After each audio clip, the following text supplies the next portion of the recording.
Shalom, queridos, a paz do Senhor Jesus Cristo.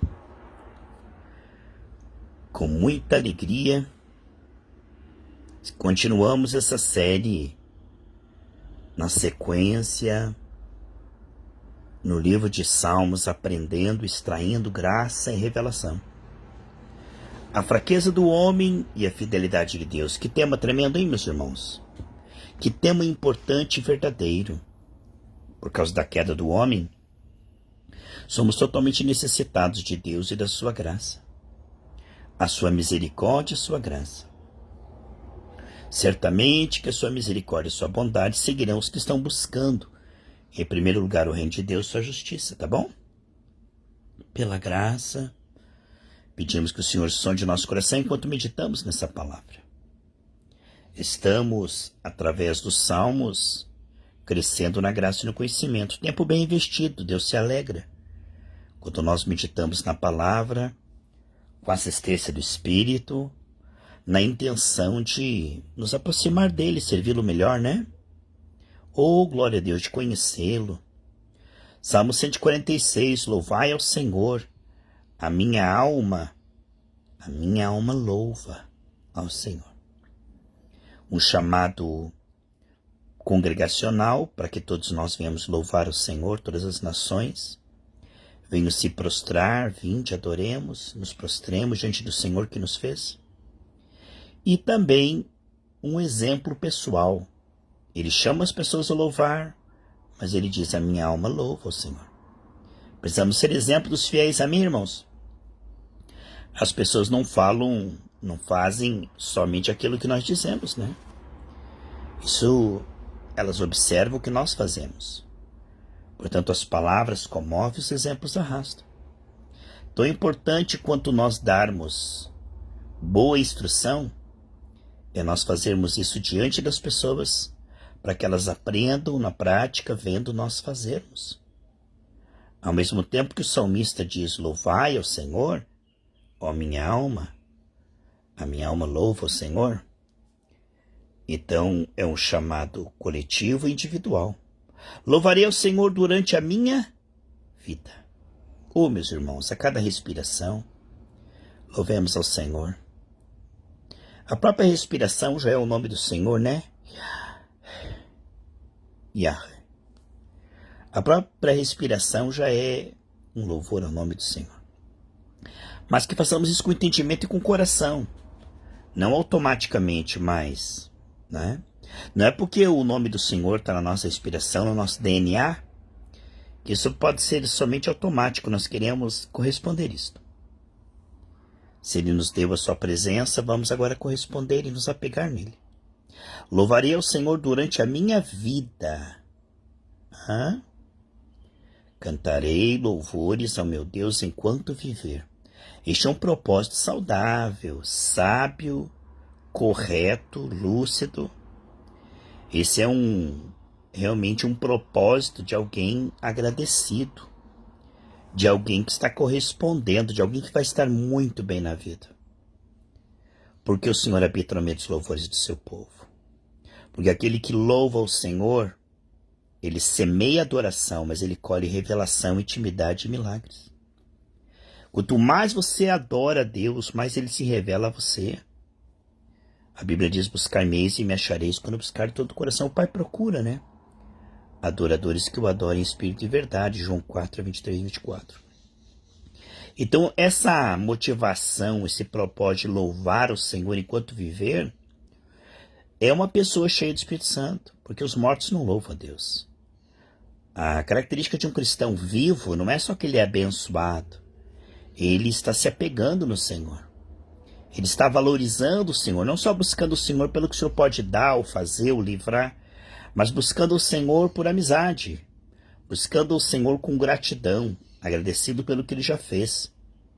Davi meditava, adorava, tocava sua harpa, e quando veio o gigante, ninguém conhecia Deus, só Davi conhecia Deus. Então, todos fugiram e se esconderam, mas Davi disse, o Deus que me livrou do urso e do leão vai me livrar agora desse gigante.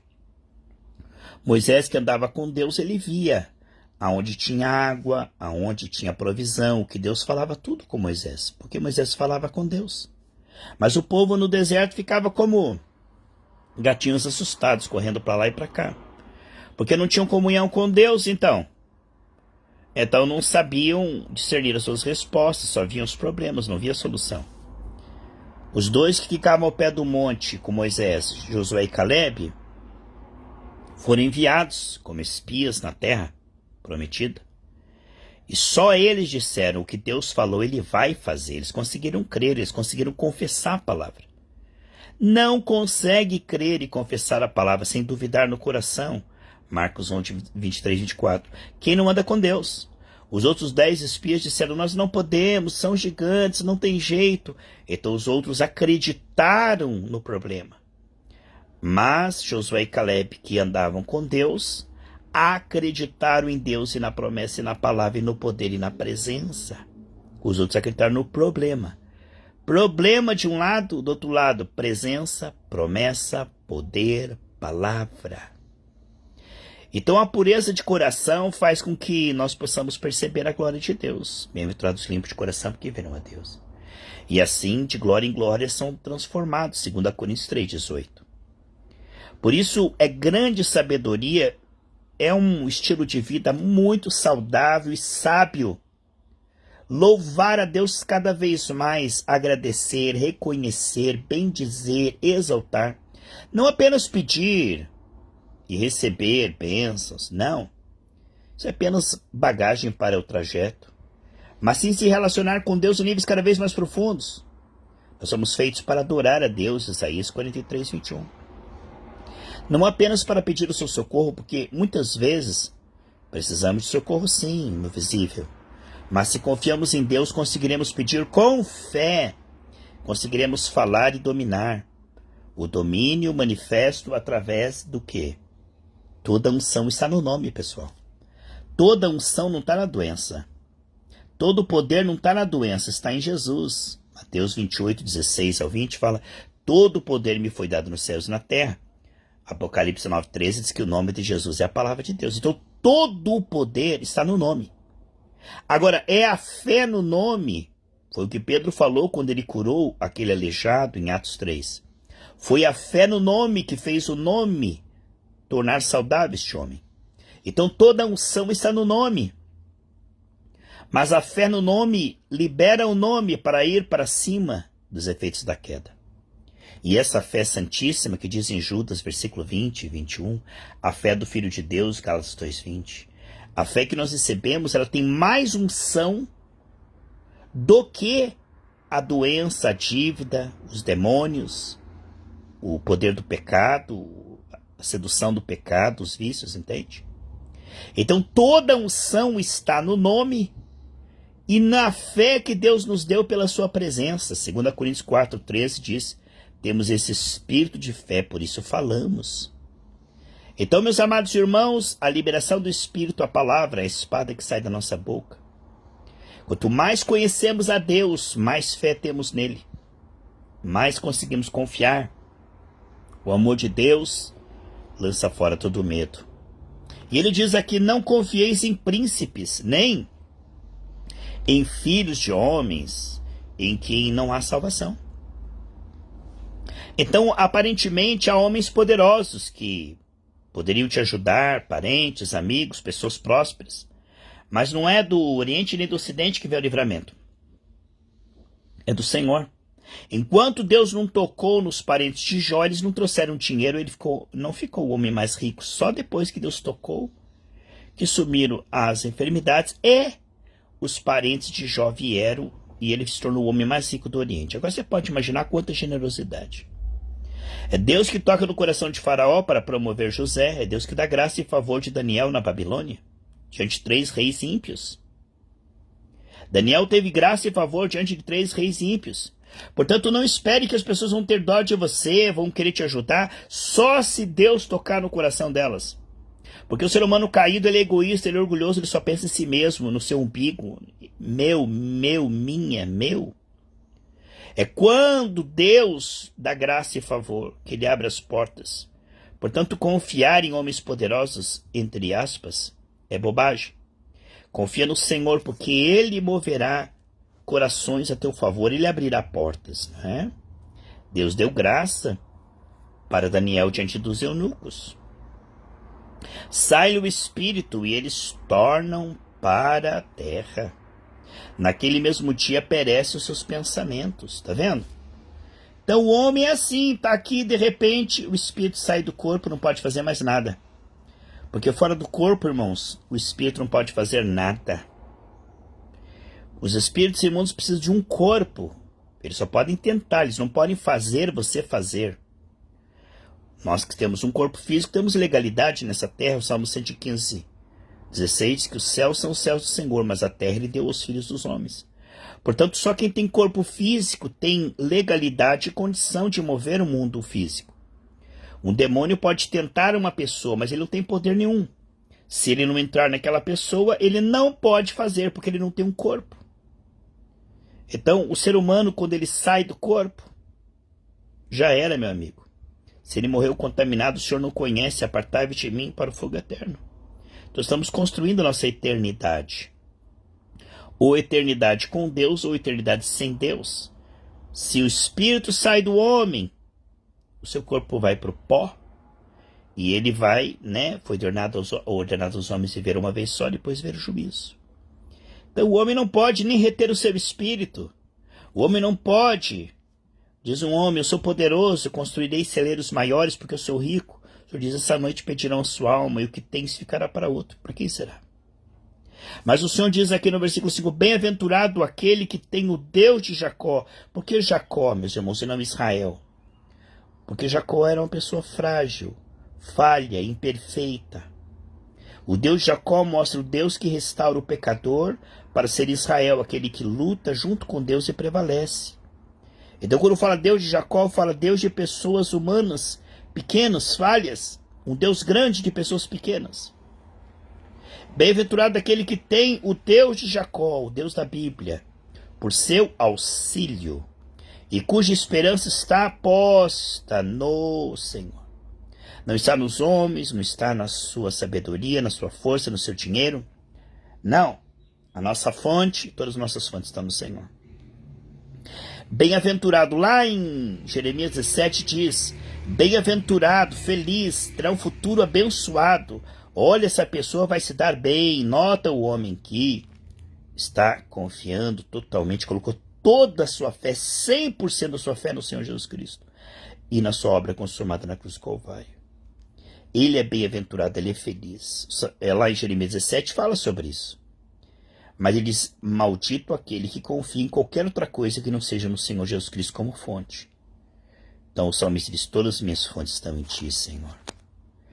Que Deus, esse Deus maravilhoso, possa ser a sua fonte de adoração e de confiança, de amizade, comunhão. Por quê?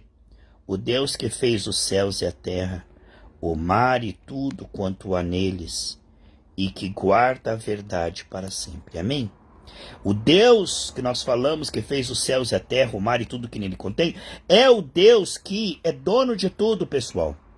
Nós somos filhos do dono, o Brasil é do Senhor Jesus Cristo. Nós, como filhos de Deus, podemos consagrar o Brasil para Jesus, o Rei das Nações. Mesmo que tenha um monte de pessoas fazendo feitiçaria, bruxaria, consagrando o Brasil ao diabo, eles não são filhos, eles não são donos. O pão é dos filhos, não é dos cachorrinhos. Portanto, o Brasil só pode consagrar o Brasil quem é dono. E nós somos herdeiros em Cristo, Romanos 8,32, que aquele que não poupou nem mesmo o seu próprio filho, antes o entregou por nós, como não nos dará juntamente com ele todas essas coisas? Portanto, nós, como filhos de Deus, somos herdeiros legítimos do Brasil. E o Brasil, enquanto a igreja estiver aqui, é consagrado ao Senhor Jesus Cristo.